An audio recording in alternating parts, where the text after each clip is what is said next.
Hey everybody, welcome to Standard 8 here in U.S. history. Today we are looking at manifest destiny, which is the idea that the United States is going to move from the East Coast to the West Coast.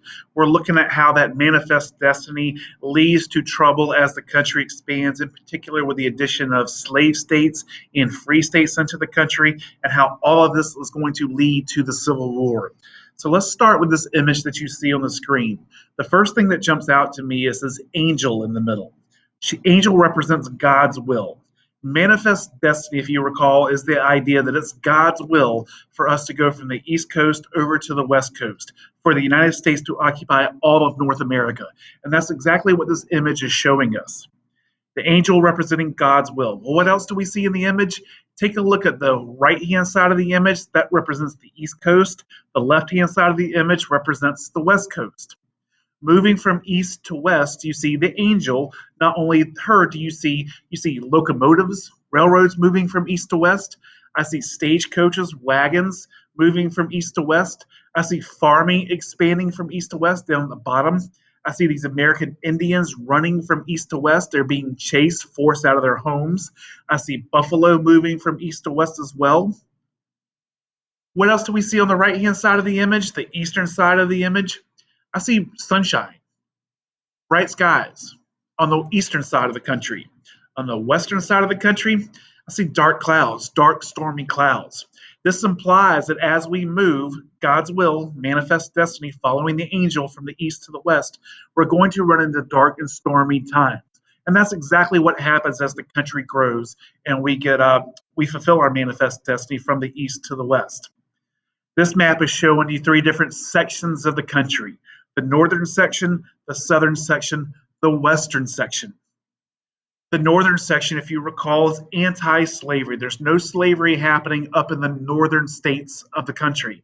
In the southern states, there are slaveries. There is slavery allowed.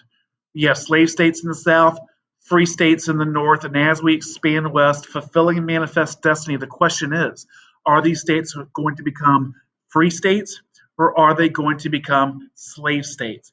And that issue is what's going to drive the trouble that's going to lead to those dark and stormy clouds that we saw in that previous images as we move forward. Think back to the Louisiana Purchase. Thomas Jefferson purchased that land from France. It doubled the size of the country. Well, all that new land that we purchased, what's going to happen to it? It's going to get organized, it's going to get developed, and eventually it's going to become that land is going to turn into states that want to join the United States. Well, the issue is, are they going to be free states or are they going to be slave states? All right, so keep that in mind. Missouri, right here in the middle of the state, it gets organized. That was part of the Louisiana Purchase. When it wants to come into the United States, the question is it going to be a slave state or a free state? Maine, up here at the top of the United States, right below Canada, it also wants to come in as a state, free state or slave states. Well, keep in mind, neither side, the North or the South, neither side wants the other side to have an advantage in terms of representation in Congress. Again, if you're a slave state, you don't want more of the votes in Congress to be going to the free anti-slavery states. It's the same thing if you're a free state. You don't want the southern states to have a majority of the votes in Congress either. So you don't want, if you're a slave state, there to be more free states. If you're a free state, you don't want there to be more slave states. So when Missouri wants to come in, we got a problem. Is it going to be free? Is it going to be slave? Well, here's the compromise. The North and South, they agree that, you know what, let's let Missouri come in as a slave state. Maine, you can come in as a free state. And that way, neither side will have an advantage in Congress. That's a good compromise. Everybody wins. Everybody gets a little bit of what they want. Well, does that solve the problem of new states coming into the country? Aha. Moving forward, any state that comes in under the bottom border of Missouri, if you will, if you extend it all the way over to the West Coast, moving forward, any state that comes in under that line will be a slave state. Any state coming in above that line will be a free state. That's your Missouri Compromise.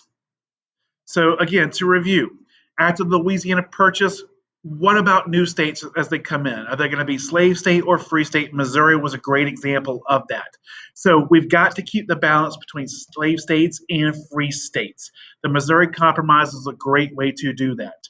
Missouri, you will be slave. Maine, you will be free.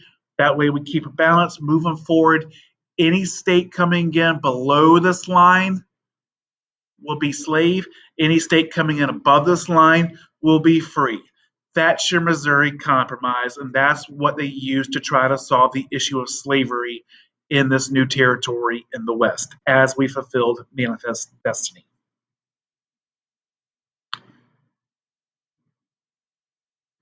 All right, so moving forward, we've got a compromise in place. We've solved the issue of how to balance the representation moving forward in the future with that Missouri Compromise line.